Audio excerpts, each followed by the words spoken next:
આ શરીર કોણ છે અને તેને ઓળખનાર કોણ છે? શું આપણે ફક્ત શરીર છીએ કે આપણા અંદર કંઈક વધુ છે? આ ખૂબ ઊંડો સવાલ છે અને તેનો જવાબ આપે છે ભગવદ્ ગીતા, અધ્યાય 13, ક્ષેત્રજ્ઞ વિભાગ યોગ. નમસ્કાર મિત્રો.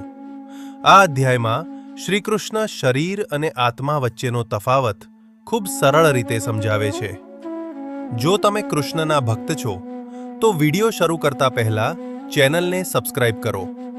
અધ્યાય 13નો સાર, ક્ષેત્રજ્ઞ વિભાગ યોગ. શ્રી કૃષ્ણ કહે છે, હે અર્જુન, આ શરીરને ક્ષેત્ર કહેવામાં આવે છે. અર્થાત આ શરીર એક ક્ષેત્ર છે જ્યાં જીવનની તમામ પ્રવૃત્તિઓ થાય છે, અને જે આ શરીરને ઓળખે છે તેને ક્ષેત્રજ્ઞ કહેવામાં આવે છે. અર્થાત શરીર અલગ છે અને આત્મા અલગ છે. કૃષ્ણ કહે છે, બધા શરીરોમાં ક્ષેત્રજ્ઞ હું જ છું. આ અધ્યાયમાં કૃષ્ણ સાચા જ્ઞાનના લક્ષણો પણ કહે છે.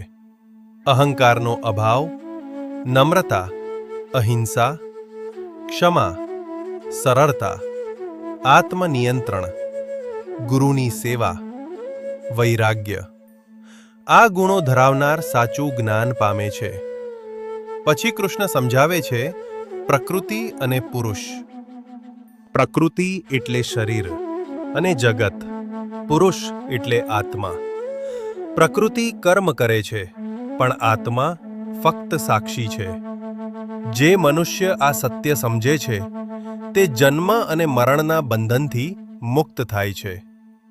અધ્યાય 13 આપણને શીખવે છે, અમે શરીર નથી, અમે આત્મા છીએ.